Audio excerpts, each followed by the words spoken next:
Hey, it's Allison, your virtual dietitian, talking to you from my kitchen about sugar addiction today. So when you eat a food or have something with a lot of sugar in it, it's going to increase your blood sugar. And that's going to signal to the pancreas to secrete some insulin so it can take the glucose that's in your blood and put it into the cells to use it as energy. But when you have a meal that's really high in sugar or very highly processed, then your body's going to secrete insulin, but it's too much glucose and the body cannot get the glucose into the cells, and it just kind of irritates those cells and makes the body pump in more insulin. And since insulin is our fat storage hormone, that is going to lead to fat storage, typically around the waistline, and to inflammation. Okay, inflammation can cause a whole slew of health consequences such as heart disease, cancer, diabetes, obesity. So we really want to pay attention to what types of foods that we are eating. Now, the food industry is so smart. They know that when we eat something that's highly processed and has sugar in it, it's going to trigger our pleasure receptor site, the same pleasure receptor site that reacts to heroin and cocaine. So when you eat the sugar or the carbohydrate rich food, it's going to give you this dopamine rush and you're going to feel like, relaxed and good. But then quickly you're going to crash.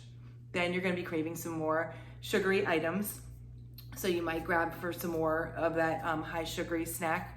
And the next time you do that, you're going to need to eat more to have that same reaction, that same dopamine push. So it just leads you to eat more and more sugar over time and keep going back to that food item that is not the best choice for you. So the American Heart Association recommends that men have no more than 37.5 grams of sugar a day, and women can have no more than 25 grams of sugar per day. Now, this is added sugars. This is not natural sugars that you can get from fruit. The reason why we don't include that in this calculation is because fruit has a lot of other great health benefits to it, like vitamins and minerals and fiber and things like that. And we do not like to eliminate any food groups. So we're talking about the added sugars. So I'm going to take you with me on a tour of my grocery store, and I'm going to show you some sneaky spots where these food manufacturers are adding extra sugar so that it's going to keep you coming back for more.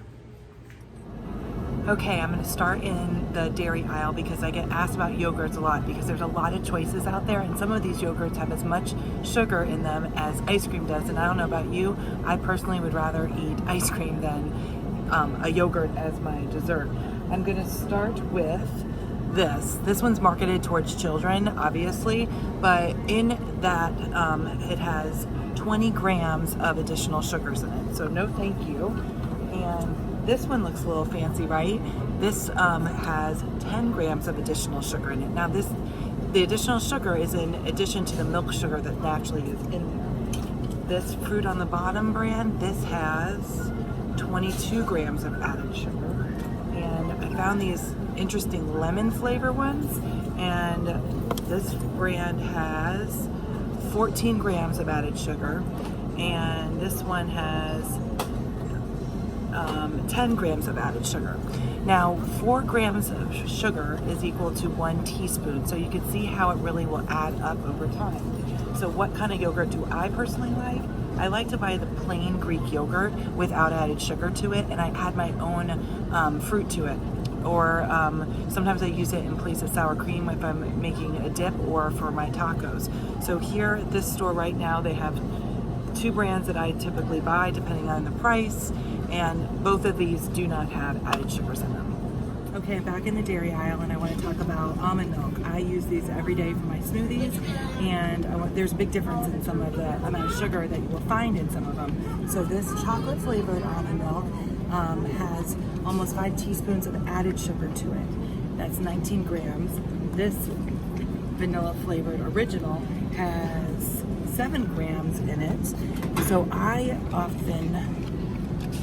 always buy the unsweetened version because this has no additional sugar in it, so you can be more in control of how much additional sugar you're getting in. Everybody loves their morning coffee, right? But sometimes when we add certain things to it, it can really make it not such a healthy option. This Dunkin' Donuts creamer in 1 tablespoon has 5 grams of added sugar to it. That's a little over a teaspoon, and I'm sure we we tend to use a little bit more than a tablespoon, so you could be adding quite a bit of added sugar to your coffee.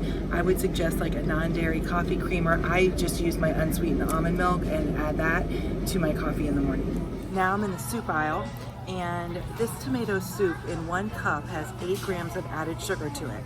And when I'm comparing it with another tomato soup, this one has only 4 grams of added sugar per cup. So if I really was craving tomato soup, I would choose this one obviously over this one, but it's kind of deceiving. You know this brand, Amy's Organic?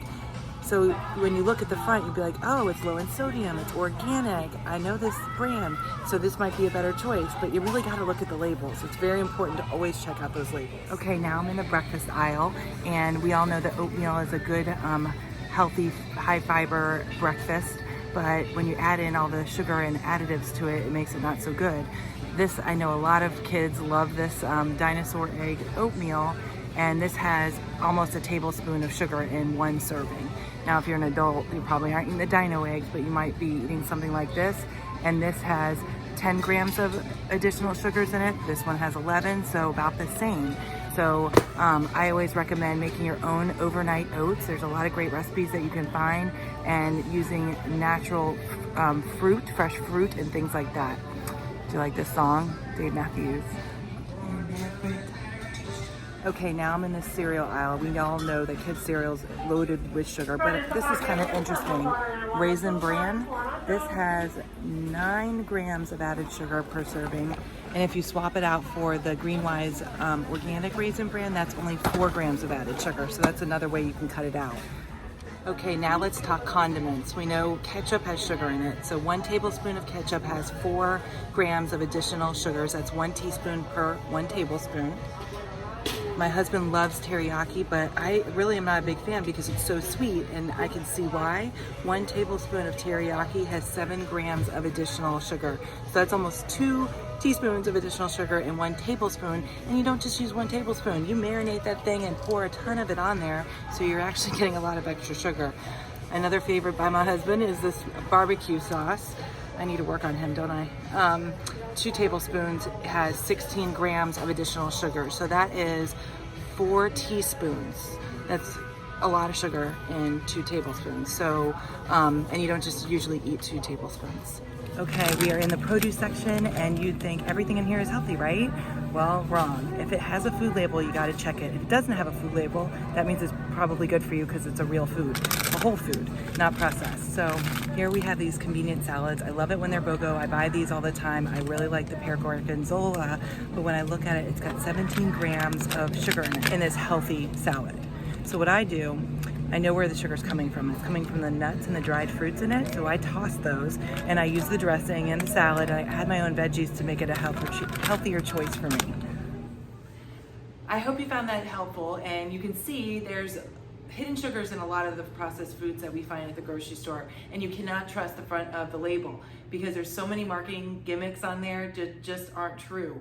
And you really need to be a supermarket sleuth and turn that label around and read the ingredients list and the nutrition facts list to really know what you're consuming.